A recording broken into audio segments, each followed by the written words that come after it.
ardemment le remercier par des prières.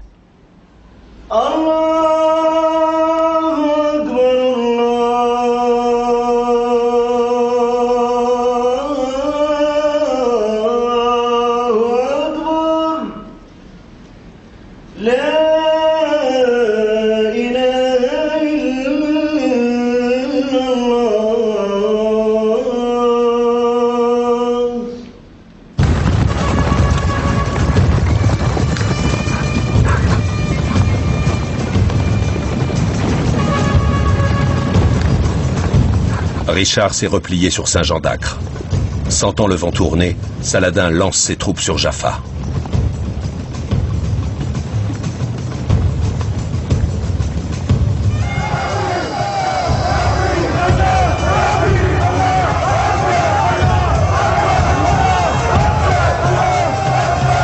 Le port est rapidement reconquis.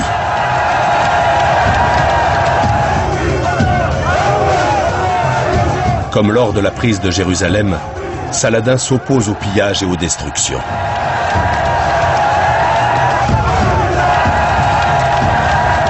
Mais ces hommes sont là de la générosité dont il fait preuve à l'égard des chrétiens. Et beaucoup passent outre à ses ordres.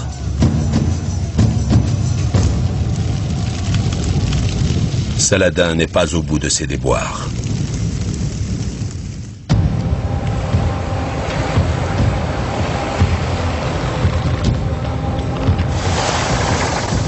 Richard a beau avoir renoncé à Jérusalem, lorsqu'il apprend que Jaffa est menacée, il accourt à la rescousse avec une poignée d'hommes.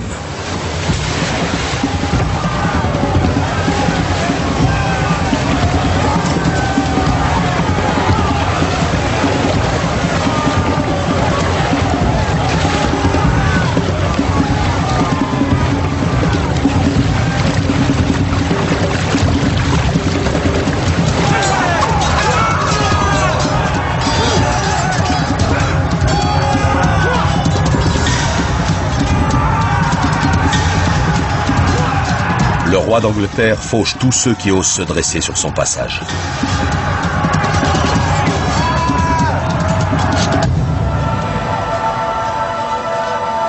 Saladin ordonne en vain à ses hommes de poursuivre le combat.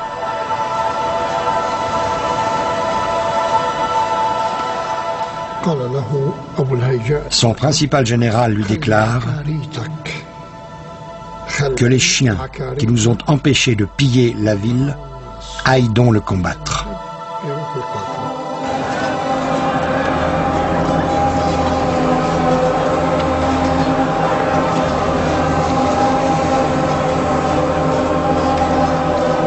Saladin semble désarmé devant une telle insubordination. Malgré leur nette infériorité numérique, les croisés remportent la bataille de Jaffa.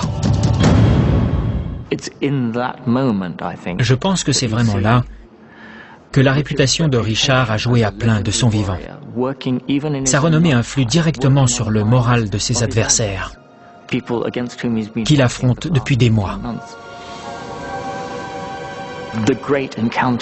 La bataille de Jaffa est interprétée comme un miracle divin, le signe de la volonté de Dieu de permettre au grand héros chrétien qu'est Richard de conserver au moins l'un des acquis de cette croisade.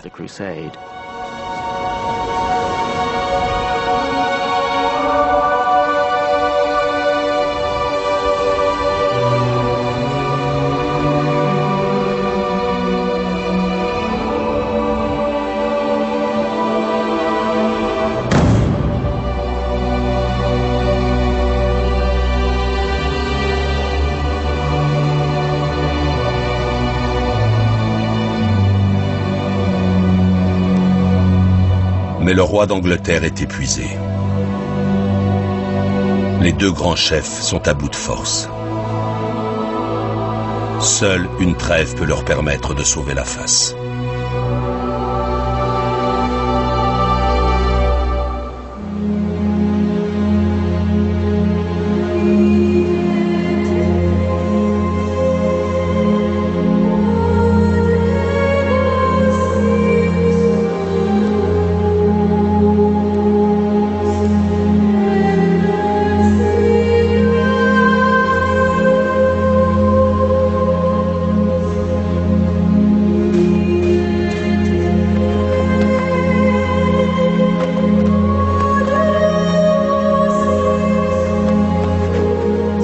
Richard Cœur de Lion a sauvé à Jaffa sa réputation de héros de la chrétienté, mais Jérusalem lui échappe pour toujours.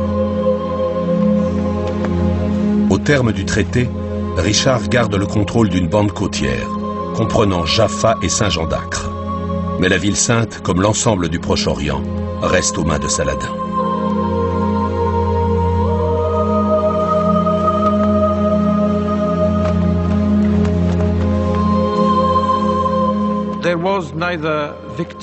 Il n'y a eu ni vainqueur ni vaincu.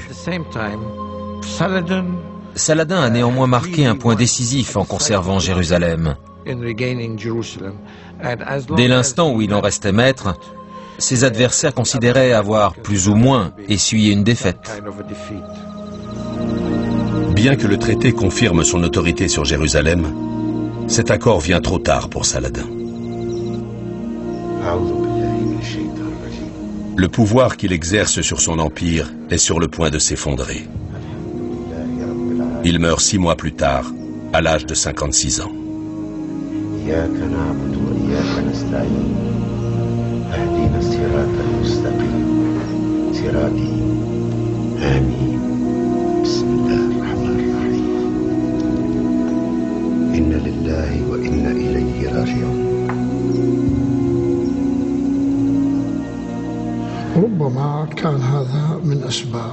Ce traité a peut-être contribué à sa perte.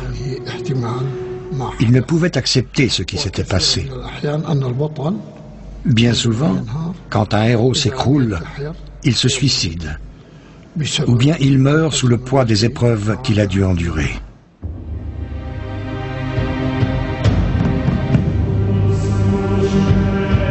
Richard quitte la Terre Sainte en 1192, sans être jamais entré dans Jérusalem. Il passera les quelques années qui lui restent à vivre à combattre les Français, avant de mourir tué d'une flèche d'arbalète à l'âge de 42 ans.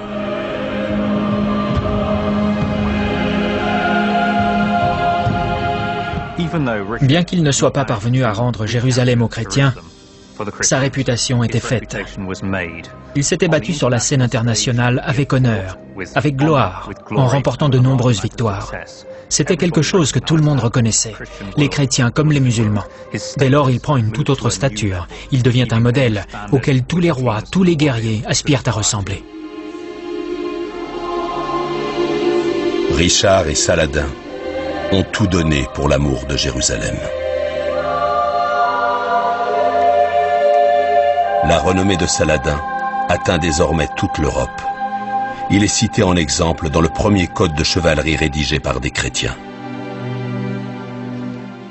Saladin est le musulman le plus célèbre du monde, après le prophète Mahomet, bien sûr. Son héritage est toujours d'actualité. Il symbolise la vertu, la mansuétude et la générosité. C'était un grand homme, admiré de toute l'Europe médiévale. Richard et Saladin ne se sont jamais rencontrés. Mais les chroniqueurs de l'époque se sont pris à imaginer ce qui aurait pu se passer s'ils avaient pu devenir alliés. Tout péché oublié, si l'on pouvait donner les nobles qualités de Saladin au roi Richard et les vertus du roi à Saladin, alors le monde entier ne suffirait pas à de pareils princes.